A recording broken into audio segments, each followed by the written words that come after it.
السلام علیکم ویورز، کیا حال ہے آپ کا؟ I hope you will be fine. So viewers, آج ہم پھر آپ کے ساتھ ملے ہیں ایک نیو اسٹوری کے ساتھ۔ اگر آپ کو ہماری اسٹوریز پسند آتی ہیں تو ہماری اسٹوری کو، ہمارے چینل کو لائک کریں، سبسکرائب کریں اور شیئر بھی کریں، اور سب سے امپورٹنٹ چیز کہ فل واچ کیا کریں۔ فل واچ کرنے سے آپ میں انٹرسٹ ڈیولپ ہوتا ہے اور پھر آپ کو اسٹوری کو سننے کا مزہ بھی آتا ہے۔ سو ویورز، چلتے ہیں ہم اپنی اسٹوری کی جانب۔ آج کی ہماری اسٹوری کا ٹاپک ہے جنون۔ جنون ایک بڑی دلچسپ سی اسٹوری ہے، بہت سمپل سی بھی ہے اور انٹرسٹنگ بھی ہے۔ ایک لڑکی کے بارے میں یہ اسٹوری ہے۔ جنون بات صرف اپنی کلائی کی رگ کو کاٹ کر خودکشی کرنے کی کوشش کی نہیں تھی، بلکہ محلے بھر کے علاوہ سارے شہر میں جو خوف و ہراس پھیلا ہوا تھا وہ اس بات پر تھا کہ رشید کی بیٹی نے اپنے گھر کے ایک کمرے میں تیز دھار چھری سے اپنی کلائی کی رگ کو بری طرح کاٹ ڈالا، اور شاید زیادہ خون بہنے کی وجہ سے وہ زندگی کی بازی ہار چکی تھی، لیکن اس کے ساتھ ہی اس کے ہونٹوں پر خون کی جمی ہوئی ایک تہہ جو خشک ہو کر سیاہی مائل پپڑی کی صورت اختیار کر چکی تھی پائی گئی تھی۔ اس سے ظاہر ہوتا تھا کہ اس نے اپنی کٹی ہوئی کلائی سے نکلنے والے خون کو پیا تھا یا پینے کی کوشش کی تھی، چونکہ مرنے والی اب اس دنیا سے کوچ کر چکی تھی، ورنہ اگر زخمی حالت میں اسے فوری طور پر امداد مل جاتی تو شاید بچ جانے پر اس سے اس مذموم حرکت کے متعلق پوچھا جاتا، لیکن مرنے والی اصل حقیقت اپنے دل میں ہی لے کر اس دنیا سے سدھار چکی تھی۔ محلے والے ٹولیوں کی صورت گلی میں مختلف دروازوں کے سامنے کھڑے اپنی اپنی رائے کا اظہار کر رہے تھے۔ کچھ لوگ اسے گھریلو ناچاکی کا شخصانہ قرار دے رہے تھے، کچھ لوگ اسے محبت میں ناکامی کا نام دے رہے تھے، اور کچھ لوگ اسے طرف سے ڈھائے جانے والے کسی ظلم کا نتیجہ قرار دے رہے تھے۔ ہر کوئی اپنی بساط کے مطابق اپنی اندازے لگانے میں مصروف تھا۔ رشید کی بالترتیب 2 بیٹیاں تھیں جن کی عمریں 12 اور 16 سالہ تھیں۔ بڑی بیٹی کا نام امارہ اور چھوٹی بیٹی کا نام سمیرہ تھا۔ امارہ میٹرک کا امتحان اچھے نمبروں سے پاس کر کے گھر سے 1 کلومیٹر دور واقع ایک گرلز کالج میں میڈیکل کی اسٹوڈنٹ تھی، اور سمیرہ بھی میڈل کی اسٹوڈنٹ تھی اور گھر کے قریب ہی ایک ماڈل اسکول میں تعلیم حاصل کر رہی تھی۔ گھر میں ان دونوں کے علاوہ رشید کی بیوی تھی جو سارا دن گھر میں کام کاج میں مصروف رہتی تھی۔ وہ ایک محنتی گھریلو خاتون تھی۔ رشید کا شہر میں اسٹیل کے برتن بنانے والا کارخانہ تھا جو زیادہ وسیع پیمانے پر پھیلا ہوا نہیں تھا، لیکن پھر بھی شہر میں اس کی ایک ساکھ قائم تھی، جس کی وجہ سے اس کا چھوٹا سا کاروبار خوب پھیل چکا تھا۔ گھر میں آسودگی کی وجہ سے اس کو اپنی دونوں بیٹیوں کو اعلیٰ تعلیم دلانے کا بہت شوق تھا، اور اس شوق کو عملی جامہ پہنانے کے لیے اس نے اپنی بیٹی امارہ کی خواہش کو مد نظر رکھتے ہوئے گرلز کالج میں داخلہ کروا دیا تھا تاکہ وہ اچھے نمبروں سے FSC کی تعلیم مکمل کر کے اپنی خواہش کے مطابق میڈیکل کالج میں MBBS کی تعلیم حاصل کر کے ایک اچھی ڈاکٹر بن سکے۔ وہ اپنی دونوں بیٹیوں کو بہت چاہتا تھا اور ان کی ہر خواہش کا فوری طور پر پورا کر دیتا تھا۔ اس کی بیوی گھر کے تمام کام اپنے ہاتھوں سے کرنا پسند کرتی تھی، اس لیے اس نے رشید کے بار بار کہنے کے باوجود گھر میں کوئی اور کام والی عورت نہیں رکھی تھی۔ تھک ہار کر رشید نے بھی دوبارہ اس موضوع پر بات نہیں کی اور اسے اس کی مرضی جان کر خاموش ہو گیا۔ گرلز کالج چونکہ 1 کلومیٹر دور تھا، اس لیے رشید نے ایک مہربان کار کے ساتھ ساتھ اپنی بیٹی کے لیے ایک جان پہچان والے دوست کو ڈرائیور کی حیثیت سے اپنی بیٹی کے ساتھ رکھ دیا، جو صبح کالج میں اسے چھوڑنے کے ساتھ واپسی پر دوبارہ اسے اپنے ساتھ لے کر گھر پر چھوڑ جاتا تھا اور کار کو گھر کے گیراج میں کھڑا کر کے اپنے گھر چلا جاتا تھا۔ اس کا نام عدنان تھا اور اس کی عمر لگ بھگ تقریباً 40 سال کے قریب ہو گئی تھی۔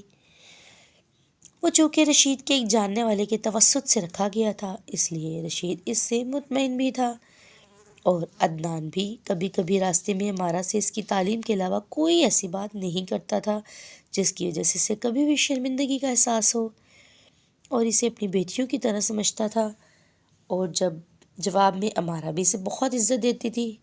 غرض اسی طرح زندگی کے دن گزر رہے تھے۔ زبیر ایک انتہائی اوباش لڑکا تھا۔ اس کا والد ایک برف کے کارخانے میں ایک چھوٹا سا اکاؤنٹنٹ تھا اور اس کا نام پرویز تھا۔ اس کی 20,000 کے قریب تنخواہ تھی، جس میں بڑی مشکل سے گھر کا گزارا ہوتا تھا۔ اس کا ایک ہی بیٹا تھا جس کا نام زبیر تھا۔ اس کے علاوہ اس کی کوئی اولاد نہیں تھی، اور اس نے بھی اللہ تعالیٰ کی مرضی سمجھتے ہوئے صبر شکر کر لیا تھا۔ اس کی بیوی ایک انتہائی جھگڑالو عورت تھی، جس کے ہاتھوں کسی بھی محلے والے کی عزت محفوظ نہیں تھی۔ وہ ہر کسی کو بات بات پر گالیوں سے نوازتی اور کھڑے ہو کر سب کے سامنے سب کے سامنے بے عزتی کر ڈالتی۔ ہر کوئی اس سے نالاں رہتا تھا، اور اس کے گھر کے اندر تو کیا، اس کے گھر کے سامنے سے بھی بغیر مجبوری کے گزرنا پسند نہیں کرتا تھا۔ تمام محلے والے اس اوباش بیٹے زبیر سے بھی بہت تنگ تھے۔ وہ اس کے اوباشانہ حرکتوں سے تنگ آ کر کئی بار اس کے والد کو اس کی شکایت کر چکے تھے، جس کے جواب میں وہ کئی بار زبیر کو مار پیٹ بھی چکا تھا۔ لیکن کچھ دن خیر و عافیت سے گزرنے کے بعد پھر کوئی نہ کوئی اس کی غلط حرکت کی شکایت لے کر آن ٹپکتا۔ تنگ آ کر پرویز نے اپنے کان، آنکھیں اور منہ کو بند کر لیا اور خاموشی سے اپنی نوکری کرنے لگا۔ اس کی خاموشی کو دیکھتے ہوئے لوگوں نے بھی اس سے زبیر کی شکایت کرنا چھوڑ دی، کیونکہ وہ سب جانتے تھے کہ ان کی شکایت کا کوئی اثر نہیں ہونے والا، اس لیے انہوں نے اسے وقت کا ضیاع سمجھ کر خاموشی اختیار کر لی۔ زبیر راہ چلتی عورتوں کے علاوہ اسکول و کالج جانے والی لڑکیوں کو بھی بہت ستاتا تھا، اور وہ آتے جاتے عورتوں اور لڑکیوں کو آوازیں کستا۔ جواب میں جب وہ اسے برا بھلا کہتی یا گالیوں سے نوازتی تو وہ بجائے شرمندہ ہونے کے ڈھیٹ بن کر ہنستا۔ کئی بار تو ایسا بھی ہوا کہ کسی عورت کے شکایت کرنے پر اس کے مرد اس سے سر بازار ہی پیٹ چکے تھے، لیکن اس کے باوجود وہ اپنی غلط حرکتوں سے باز نہیں آتا تھا، اور اسی طرح اس کی بری عادت مزید پکی ہوتی گئی۔ امارا صبح کالج جانے کے لیے جیسے ہی گھر سے نکلی تو تھوڑی دیر بعد ان کی کار کے آگے سے سناٹے سے ایک موٹر بائک گزری، جس پر دو نوجوان بیٹھے تھے جنہوں نے اپنے گلوں میں سرخ رنگ کے رومال باندھ رکھے تھے۔ حلیے سے وہ دونوں کو لوفر اور گنڈا ٹائپ ہی لگ رہے تھے۔ انہوں نے اپنی موٹر بائک کا سلنسر نکالا ہوا تھا، جس کی وجہ سے آس پاس کا علاقہ اس میں سے نکلنے والی تیز آواز سے گونج رہا تھا۔ امارا اپنے ہوم ورک کی کاپی کھولے اسے پڑھنے میں مصروف تھی کہ ان کے اچانک کار کی کھڑکی کے نزدیک سے گزرنے کے بعد ایک دم بکھلا گئی اور کاپی اس کے ہاتھ سے چھٹ گر گئی اور پیروں میں گر گئی، لیکن وہ کاپی اٹھانے سے پہلے اس موٹر بائک کو دیکھ چکی تھی، جس پر دو اباش قسم کے لڑکے برجمان تھے، جو لمحہ بھر اس کی کار کی کھڑکی کے پاس سے گزرے تھے۔ عدنان کو بھی ان دونوں کی حرکت بہت بری لگی، لیکن اس کے کچھ کہنے سے پہلے ہی وہ اڑن چھوڑ ہو چکے تھے، ورنہ شاید وہ گاڑی روک کر انہیں کچھ صلواتیں سنا ہی چکا ہوتا۔ ہمارا بھی دل ہی دل میں انہیں برا بھلا کہتی رہی، دوبارہ کاپی اٹھا کر پڑھنے میں مصروف ہو گئی۔ ابھی اس نے ایک پیراگراف ہی پڑھا تھا کہ وہ موٹر بائک دوبارہ کہیں سے ایک جن کی طرح نمودار ہوئی، اور اس پر موجود نوجوانوں نے وہی حرکت دہرائی، لیکن اس سے پہلے کہ وہ تیزی سے وہاں سے فرار ہوتے، عدنان نے گاڑی اس موٹر بائک کے پیچھے دوڑائی لیکن وہ پھر بھی ایک چھلاوے کی مانند کہیں گم ہو چکے تھے۔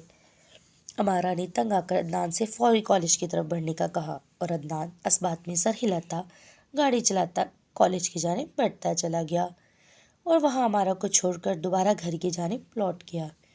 راستے بھر میں وہ ان دونوں باش نوجوانوں کی شکلوں پر غور کرتا آیا، لیکن بہت سر کھپانے کے باوجود ان دونوں کے چہرے مکمل طور پہ اس کے شعور میں نہیں آ رہے تھے۔ اس سے پہلے اس نے انہیں کہیں دیکھا ہو۔ کافی مغز ماری کے بعد اس نے سر جھٹکتے ہوئے ان کو اپنے ذہن سے نکالنے کی کوشش کی اور گاڑی گیراج میں کھڑی کر کے اپنے گھر کی راہ لی۔ دونوں موٹر بائک سواروں میں سے ایک زبیر تھا جو اپنے دوست نسیم کے ساتھ صبح سے ہی امارا کے گھر سے نکلنے کا انتظار کر رہا تھا۔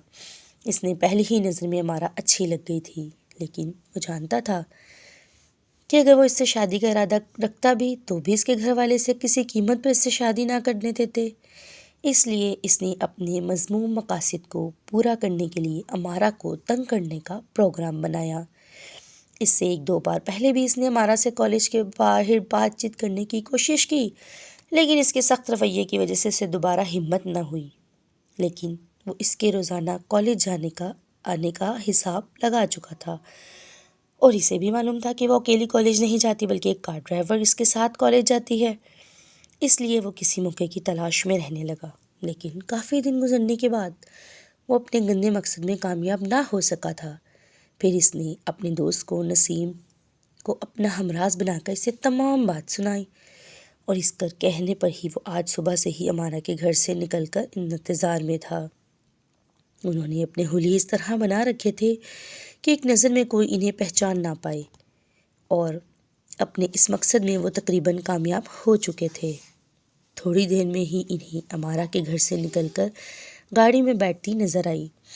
انہوں نے گاڑی آگے بڑھتے ہی ایک سنسان جگہ پر پہنچتے ہی اپنی موٹر بائک کو تیزی سے اس کی طرف کھڑکی کی جانب سے آگے بڑھا دیا، جس طرف امارا بیٹھی اپنی کاپی میں کچھ پڑھ رہی تھی۔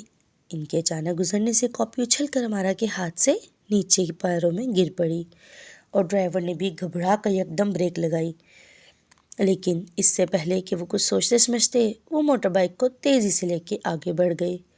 ان کا مقصد اسے خوف زدہ کر کے گھر سے نکال کر پولیس یا کسی اور سے مدد حاصل کرنا تھا تاکہ وہ اپنے مکروہ ارادے میں عملی جامہ پہنا سکتے، ورنہ کالج سے گھر آنے کے بعد محلے میں وہ کسی کے گھر بھی نہیں جاتی تھی۔ اسی طرح کے اچھت کنڈے استعمال کرنے کے بعد اور کئی روز گزرنے کے باوجود جب اس نے دیکھا کہ وہ اس سے خوف زدہ ہونے کے بجائے اپنے روز کے معمول کے مطابق اسی طرح کالج جا رہی ہے، تو اس نے کسی عامل سے اس بارے میں بات کرنے کا سوچا اور اپنے ایک اور دوست کو کہنے پر اس کے ساتھ ایک ایسے محلے میں موجود ایک عیسائی شخص سے ملاقات کرنے پہنچا جو اس کے دوست کے کہنے کے مطابق کالا جادو کرتا تھا، اور اس قسم کے کام میں کرنے میں اس کا ثانی نہیں تھا کوئی، لیکن وہی لوگ اس کے پاس آتے تھے جو اس کے مطالبات پورے کر سکتے۔ سو ویورز، آج کی سٹوری ہماری یہاں پر ختم نہیں ہوئی، یہ سٹوری کنٹینیو ہے اور آپ اس کو سننے میں انٹرسٹڈ بھی ضرور ہوں گے کہ آگے کیا ہوا امارا کے ساتھ۔ کیا وہ کالا جادو اس پر اثر کر گیا؟ امارا کی مرنے کی وجہ کیا بنی؟